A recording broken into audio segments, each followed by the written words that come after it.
जय माता दी। माँ दुर्गा आप और आपके परिवारजनों की सदा रक्षा करे।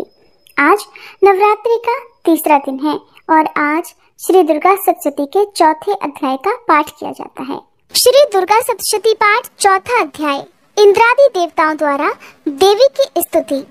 महर्षि मेधा बोले, देवी ने जब पराक्रमी दुरात्मा महिषासुर को मार गिराया और असुरों की सेना को मार डाला, तब इंद्रादि समस्त देवता अपने सिर तथा शरीर को झुकाकर भगवती की स्तुति करने लगे। जिस देवी ने अपनी शक्ति से ये जगत व्याप्त किया है और जो संपूर्ण देवताओं तथा महर्षियों की पूजनीय है, उस अंबिका को हम भक्ति पूर्वक नमस्कार करते हैं। वह हम सबका कल्याण करे। जिस अतुल प्रभाव और बल का वर्णन भगवान विष्णु, शंकर और ब्रह्मा जी भी नहीं कर सके, वही चंडिका देवी इस संपूर्ण जगत का पालन करे और अशुभ भय का नाश करे। पुण्यात्माओं के घरों में तुम स्वयं लक्ष्मी रूप हो और पापियों के घर में तुम अलक्ष्मी रूप हो और सतकुल में उत्पन्न होने वालों के लिए तुम लज्जा रूप होकर उनके घरों में निवास करती हो। हम उस दुर्गा भगवती को नमस्कार करते हैं। हे देवी, इस विश्व का पालन करो। हे देवी, हम तुम्हारे अचिंत्य रूप का किस प्रकार वर्णन करें। असुरों के नाश करने वाले भारी पराक्रम तथा समस्त देवताओं और दैत्यों के विषय में जो तुम्हारे पवित्र चरित्र हैं, उनको हम किस प्रकार वर्णन करें। हे देवी, त्रिगुणात्मिका होने पर भी तुम संपूर्ण जगत की उत्पत्ति का कारण हो। देवी, भगवान विष्णु, शंकर आदि किसी भी देवता ने तुम्हारा पार नहीं पाया। तुम सबकी आश्रय हो। ये संपूर्ण जगत तुम्हारा ही अंश रूप है, क्योंकि तुम सबकी आदिभूत प्रकृति हो। हे देवी, तुम्हारे जिस नाम के उच्चारण से संपूर्ण यज्ञों में सब देवता तृप्ति लाभ करते हैं, वे स्वाहा तुम ही हो। इसके अतिरिक्त तुम पितरों की तृप्ति का कारण हो, इसलिए सब आपको स्वधा कहते हैं। देवी, वह विद्या जो मोक्ष को देने वाली है, जो अचिंत महाज्ञान महास्वरूपा है, तत्वों के सार को वश में करने वाले, संपूर्ण दोषों को दूर करने वाले, मोक्ष की इच्छा रखने वाले मुनिजन जिसका अभ्यास करते हैं, वह तुम ही हो। तुम वाणी रूप हो और दोष रहित ऋग तथा यजुर्वेदों की और उद्गीत और सुंदर पदों के पाठ वाले सामवेद की आश्रय रूप हो। तुम भगवती हो। इस विश्व की उत्पत्ति और पालन के लिए तुम वार्ता के रूप में प्रकट हुई हो और तुम संपूर्ण संसार की पीड़ा हरने वाली हो।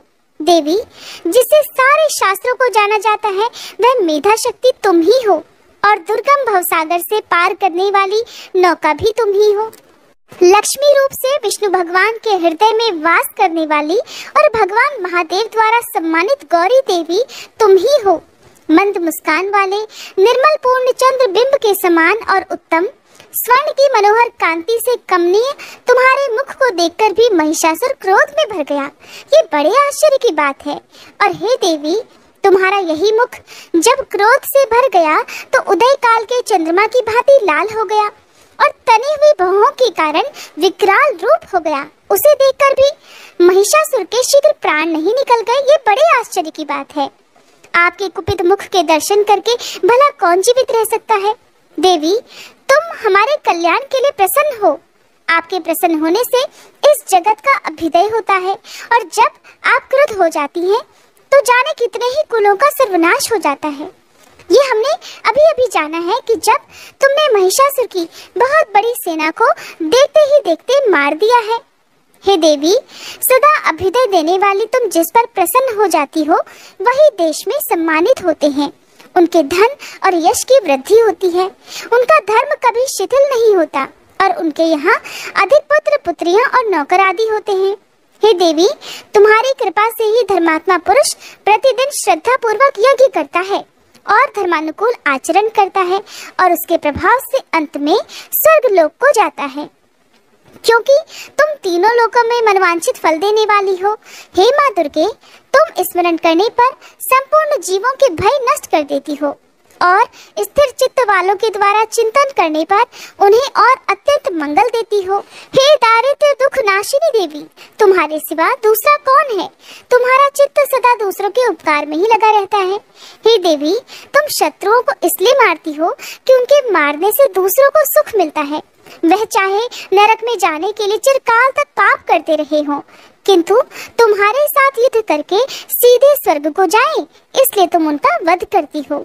हे देवी, क्या तुम दृष्टिपात मात्र से समस्त असुरों को भस्म नहीं कर सकती?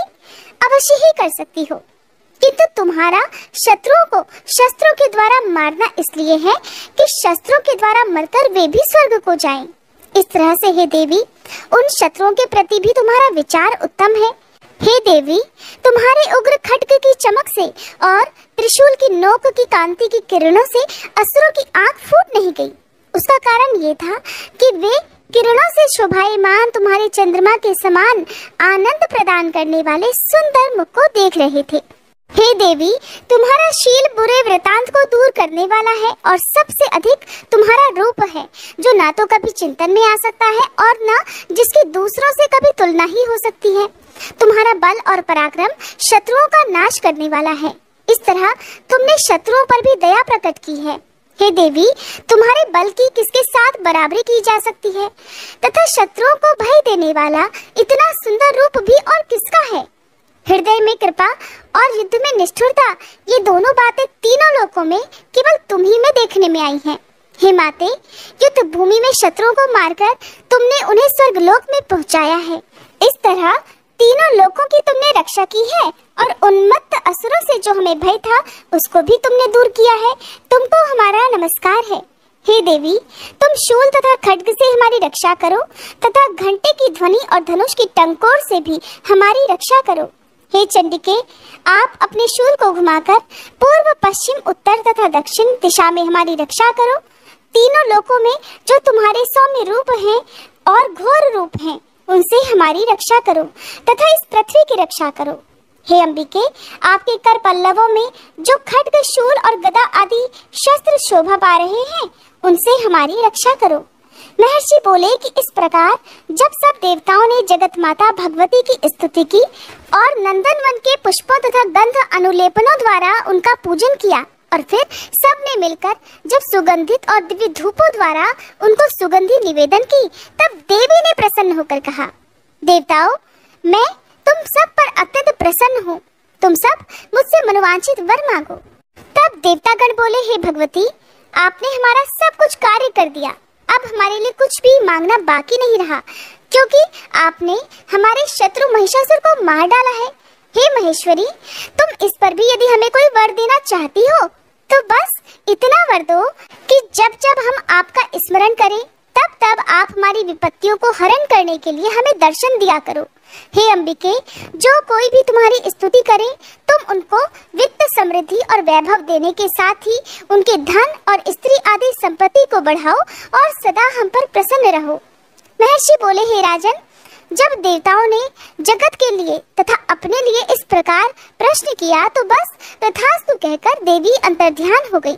हे भूप, जिस प्रकार तीनों लोकों का हित चाहने वाली वह भगवती देवताओं के शरीर से उत्पन्न हुई थी, वह सारा वृतांत मैंने तुमसे कह दिया है। इसके पश्चात दुष्ट असुरों तथा शुंभ निशुंभ का वध करने और सब लोकों की रक्षा करने के लिए जिस प्रकार गौरी देवी के शरीर से उत्पन्न हुई थी, वह सारा वृतांत मैं यथावत वर्णन करता हूँ। इसके आगे का वर्णन आप अगले अध्याय में सुनिएगा। अगर आज का दुर्गा सप्तशती का ये पाठ आपको पसंद आया हो तो कमेंट बॉक्स में जय माता दी जरूर लिखिएगा और आज की माँ चंद्रघंटा की कथा और पूजा विधि की वीडियो हमारे चैनल पर देखना